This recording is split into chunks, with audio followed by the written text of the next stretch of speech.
Great to be introduced by a fellow O'Donovan, and thanks very much for having me here today, guys. It's great to be in MTU. I did confess, I'm still a little bit used to calling it CIT, but to be fair, the name change did happen while I was away, so that's my, and as the president reminded me, of course, it used to be RTC in the 1980s, I guess, so we're going back a bit there.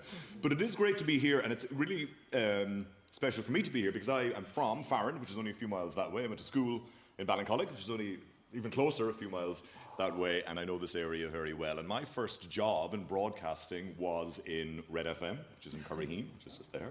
So it's lovely to be back in this area, and I knew this area very well, obviously, growing up, and it's great to be here. Red FM is where I got my start. I was in college in DCU in Dublin, and my first part-time job while in college was in Red FM, which launched 20 years ago, and it was the weekends. They were looking for DJs and they were looking for newsreaders, and there was an advertisement for both. And I applied for both. And I didn't get the DJ job, but I did get the newsreader job, and that began my career path in journalism. And after a few years in Red FM, I moved on to TV3, where I worked for 10 years, then on to RTE. First on RTE, I worked on the foreign desk, and then in end of 2017, beginning of 2018, I got the job of Washington correspondent. And that's where I, towards the end of my time in Washington, got to meet Jamie Coogan and the Michaels, as they've become known, and the rest of the wonderful team. And the reason, of course, they approached me was because at the time I was covering Joe Biden. And Joe Biden, a man who overcame a stutter. And a man who on the campaign trail liked to talk about Ireland, his Irish roots, his love of Irish poetry.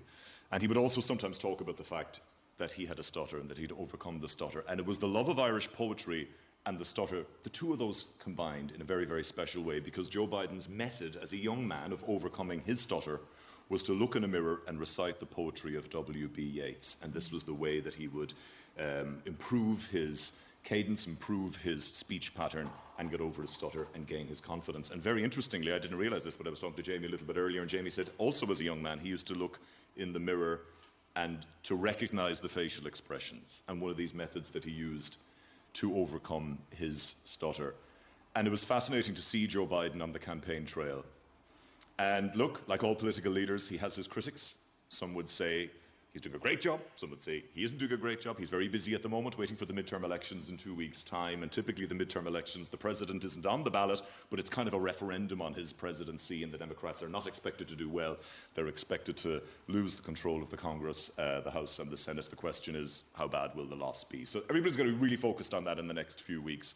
And there'll be a lot of focus on Joe Biden, and huge focus on him as he, we think, goes for his second term in office, but we don't definitively know if he's going to do that. But while people may disagree with him politically, everybody would agree that on the campaign trail he is an incredible, compassionate man. He's empathetic. He understands human suffering. He's been through a lot of personal tragedy himself, and he understands emotion, he understands pain, and he shows great empathy when he meets people on the campaign trail. And what has happened on numerous occasions is that he meets young people with stutters on the campaign trail, and they will talk to him about that, and he will talk to them about that, and he'll speak to them about how he overcame his stutter, how he overcame his own personal difficulties, and how he rose to the highest office in the land. And when I was covering Joe Biden's campaign, it really was a campaign like no other because it was in the middle of COVID. So you couldn't have the big campaign rallies, you couldn't have the big speeches, and of course in America they love the convention, and the convention is where you announce the nominee for the Republican Party and the nominee for the Democratic Party, and that's usually this big, huge event, tape falling from the ceiling, balloons, all of that. Again, none of that could happen.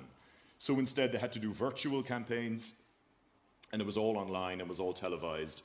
And the Democratic campaign involved a very interesting speech, and was probably one of the highlights of that entire convention, a speech from a young man called Braden Harrington, a 13-year-old from New Hampshire, who began his speech, and we didn't actually know who this young man was or what he was going to say, and he said, I'm here today to talk about Joe Biden. We're members of the same club.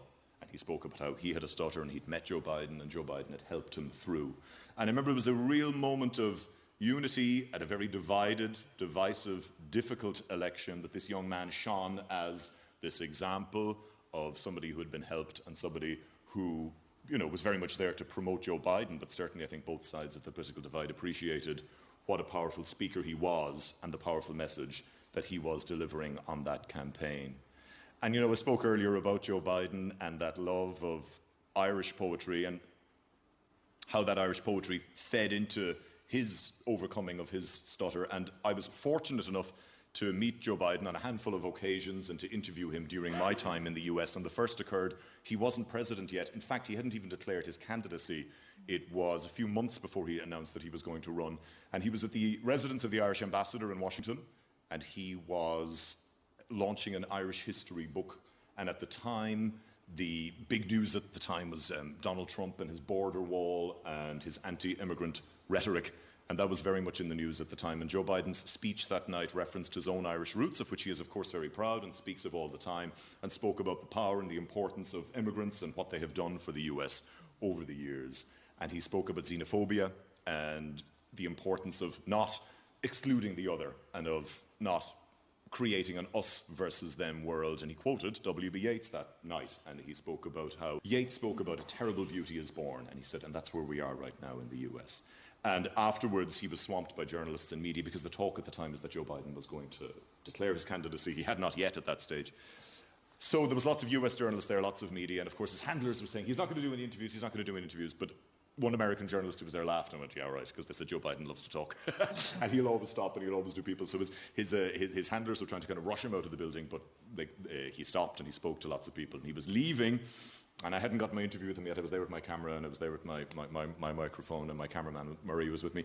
And we said, how are we going to get his attention? I said, Irish poetry. I said, you said a terrible beauty is born. And he turned. And so I got a very quick interview with him on that night. And of course I said to him, I said, if America's so terrible right now, are you the man that's going to lead it? Are you the man that's going to run for president? He was like, oh, we'll see. He didn't declare his candidacy for a few months until after that. Then the next time I met him, he was president-elect, so it was a few days after the election.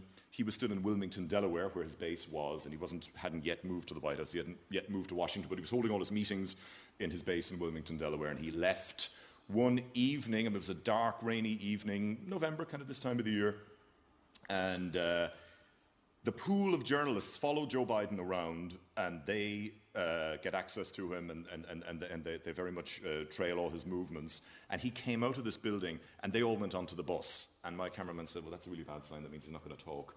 So we stood there, kind of this dark evening, and I said, oh, you never know, he might talk. And all of a sudden, all the journalists came out of the bus and stood behind me. And they said, we know that that's Ireland, that's Irish TV, and we know that he loves Ireland. So if you're there, maybe he will come over and talk. So I felt the pressure's on them.